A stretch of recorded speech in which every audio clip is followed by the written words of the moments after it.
What if I told you that the wholesome, sweater-wearing father figure America once worshipped might be hiding the darkest secret in television history? What if I told you that behind the laugh tracks, the family values, and the pudding pops, there's a trail of betrayal, lies, and yes, blood? Because today, we're diving headfirst into the scandal that's ripping through Hollywood like a hurricane in a hair salon. Phylicia Rashad, the queen of calm elegance, has allegedly blown the lid off Bill Cosby's real connection to the suspicious death of Malcolm Jamal Warner. And if that wasn't enough to choke on your popcorn, guess who's been handcuffed, dragged out of her gated community, and tossed into the back of a squad car? None other than Tempestt Bledsoe herself. Coincidence? Please, this ain't an episode of The Cosby Show. This is a primetime, unscripted, career-ending disaster. So buckle up, because I've got the leaked testimonies, the anonymous whistleblowers, and the behind-the-scenes dirt that'll make you question everything you thought you knew about America's favorite TV family. Listen, Hollywood has seen its fair share of scandals. From reality stars getting caught in love triangles to gospel singers getting exposed on livestream, but nothing, and I mean nothing, has ever prepared the world for what's unfolding right now. In the Cosby universe, it all started like one of those harmless nostalgia waves. Fans were posting old clips from The Cosby Show, sharing feel-good memories, and celebrating the cast like America's royalty. But just as the internet was falling back in love with Cliff Huxtable's warm fatherly advice, boom, the internet caught fire. Out of nowhere, whispers started swirling that Malcolm Jamal Warner's sudden and mysterious death wasn't as natural as we were told, and let's be clear, natural causes in Hollywood has started to sound like code for somebody knows too much. And then came Phylicia Rashad, the woman who had kept her mouth shut for decades, the woman who defended Bill Cosby even when public opinion turned him into a walking scandal headline. The same woman who once called him a national treasure went live from what looked like her private study, pearls around her neck, eyes glassy, voice trembling. She didn't name names. But she didn't have to, the way she talked about certain people being silenced and family being more dangerous than strangers. Baby, the comment section was already doing the math. That's when someone dropped the bombshell. A leaked LAPD memo listing Tempestt Bledsoe as a person of interest in connection to the ongoing investigation into Warner's death. Now, if you're thinking Vanessa Huxtable, sweet, nerdy Vanessa, think again. Because, according to sources close to the case, Tempestt had a major fallout with Malcolm just weeks before his passing. And not over something petty. No, we're talking money, serious money, allegedly. Warner had discovered irregularities in a joint investment account tied to a production deal involving former Cosby Show cast members. And get this, that deal, it traced back to a shell company that had Bill Cosby's name buried deep in the paperwork. So picture this, Warner, the man who'd already distanced himself from Cosby after the public scandals, suddenly realizing that his former TV dad's fingerprints were on something shady involving millions. He allegedly confronted Tempestt first, maybe because she was the go-between, maybe because she was in deeper than she wanted people to know. Whatever went down, insiders say their last conversation wasn't pretty, then, and here's where it gets messy. An anonymous insider claims to have overheard a heated phone call between Cosby and Bledsoe. The alleged quote, "Handle it before it handles us." Now, maybe that was about the money. Maybe that was about the press, but in hindsight, it sounds a lot like a ticking clock counting down to disaster.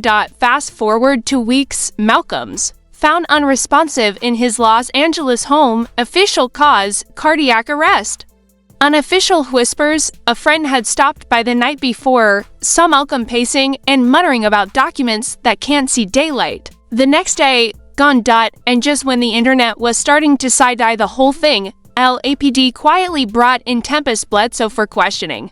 This wasn't some friendly chat over coffee. This was a full-on, lights-in-your-face interrogation. Reportedly, she was calm but evasive, asking for her lawyer halfway through and refusing to answer questions about her financial ties to Cosby. That's when the dam broke. TMZ got hold of the security footage from outside her gated community, Tempestt being led away in handcuffs, baseball cap low, trying to hide her face.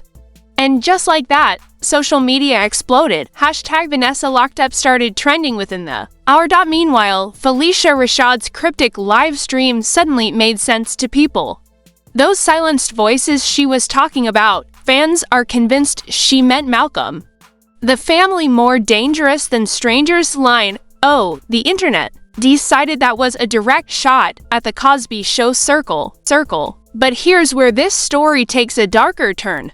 Because, according to a former crew member, someone who worked on the set in the late 80s, Warner had been keeping receipts on everyone for years, not physical receipts, but journals. Journals detailing shady behavior, backroom deals, and disturbing incidents involving Cosby and people in his inner circle. Word on the street is those journals didn't die with him, someone has them. And if what's in them is real, it's enough to not only ruin careers, but also land people behind bars. Now here's the kicker. The night before her arrest, Tempestt was allegedly spotted at a storage unit in Burbank, the very same unit Malcolm was renting under an alias. She was there for less than 15 minutes, walked out with a duffel bag, and drove away in a black SUV hours later.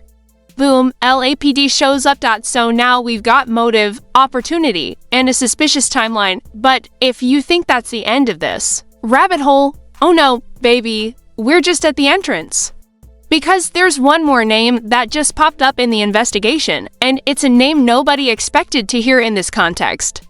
And just like that, the energy in that holding room went from tense to volcanic. Phylicia Rashad, still reeling from the shock of seeing Tempestt Bledsoe led away in cuffs, decided she had nothing left to lose.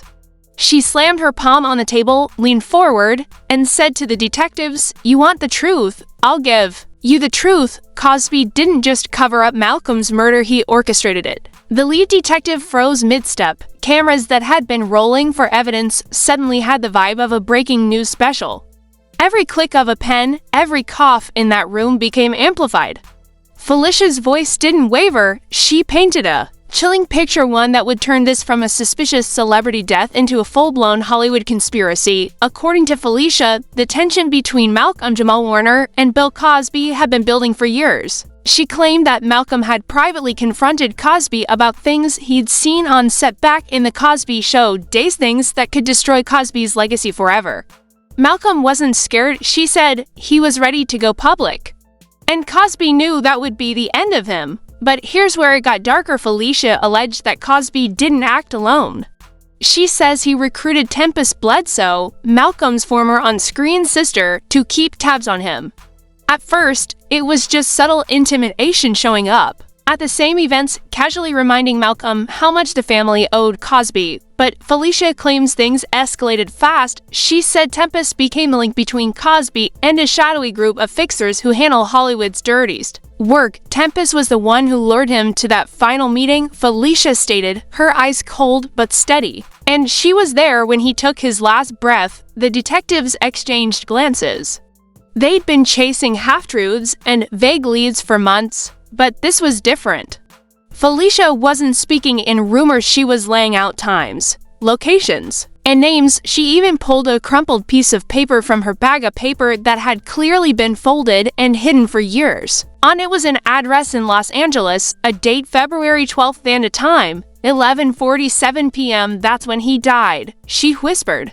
And they made sure nobody would believe it was murder. And here's the kicker, Phylicia claimed she'd been holding on to this note since the night Malcolm was found dead, terrified that if she spoke up, she'd be next.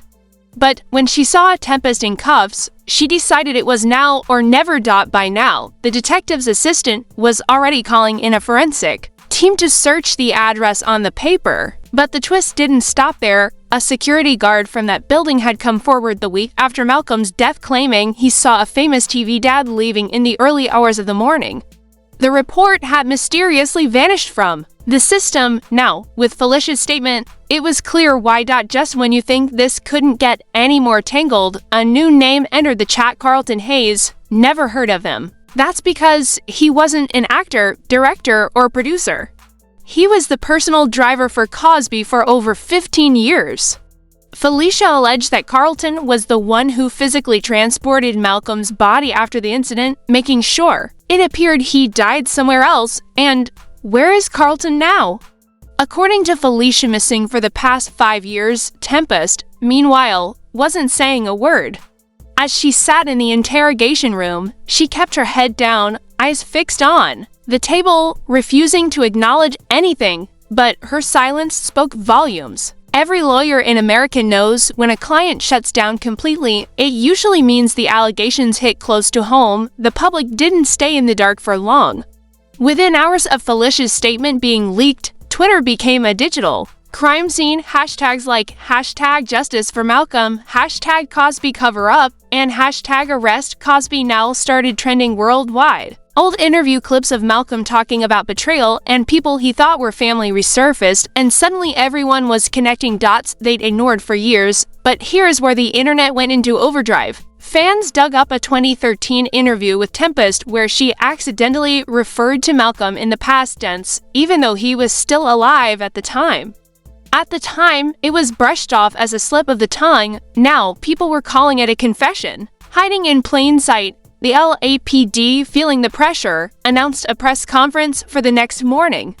They promised major developments in the Warner case, but behind closed doors, they were scrambling. This wasn't just a homicide investigation anymore, it was about to become a scandal that could take down one of the most powerful, protected men in entertainment history. And just when the night couldn't get any crazier, Phylicia received a call. The number was blocked, but the voice on the other end was clear and trembling. "They know you talked. Get out of town," before she could respond. It was at that exact moment she realized she might have just signed her own death warrant. The crowd outside the courthouse was now chanting Tempest's name like it was a horror movie villain.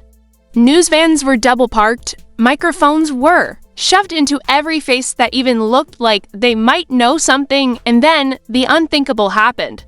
Phylicia Rashad stepped out of the building flanked by two plainclothes detectives, holding what she claimed were the final receipts. Her voice didn't shake, her heels didn't waver on the courthouse steps. She was ready to bury Cosby for good. She raised a single manila folder over her head and said, "This is the truth Malcolm died for." The crowd gasped like they were in the audience of a live soap opera. Camera flashes lit her up like she was on the Emmy stage. She opened the folder and pulled out grainy surveillance stills dated the night before Malcolm's death. The photos showed Malcolm at a dimly lit cafe, and across the table from him was none other than Bill Cosby, wearing a baseball cap pulled low and a scarf covering his face like some cartoon villain. But here's the kicker: behind Cosby's chair, barely visible in the shadows, was Tempestt Bledsoe, watching them. Phylicia's voice cracked just slightly as she continued, "This meeting was not about reconciliation. It was a warning. Malcolm had uncovered something, and instead of silencing him with a payoff, they chose to erase him inside the courthouse." Sources claimed that prosecutors were now in possession of a private audio tape Malcolm had recorded during that meeting, and the contents were damning. Cosby's voice allegedly told Malcolm, "You walk away from this, or you'll be gone before the next tape will read." Tempest's voice was faint in the background, reportedly saying, "Don't make him do this, Bill." Within hours, Cosby's legal team went into full damage control mode, dismissing the tape as AI-generated slander, but the internet wasn't buying it. Hashtags like #Cosby Confession and #Justice for Malcolm were trending worldwide. Even celebrities who had stayed quiet up to now were posting black and white photos of Malcolm with captions like, "You deserve better, brother." And then came the Tempest confession leak.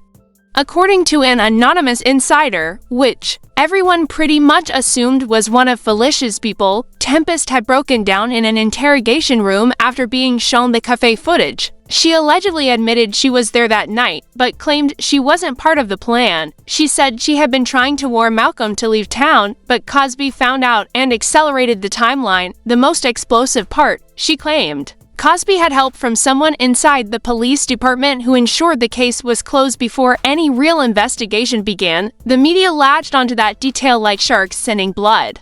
Which officer, which department, and how many other cases had been accelerated under similar circumstances? Suddenly, this wasn't just about Malcolm, it was about systemic cover-ups, celebrity immunity, and a network of enablers who thought they were untouchable. By late afternoon, the Dawn announced that additional arrests were imminent. Cosby's gated estate in Pennsylvania was suddenly swarmed with a marked SUVs.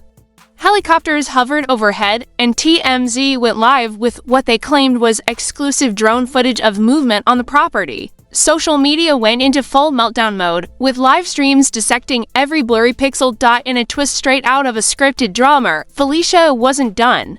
She went live on Instagram that evening, sipping tea, literally as thousands flooded the chat. In her calm, measured tone, she said, "I warned them that silence wouldn't protect them forever. Malcolm's voice is louder now than it ever was, and it will not be silenced again." She then held up a flash drive and smiled.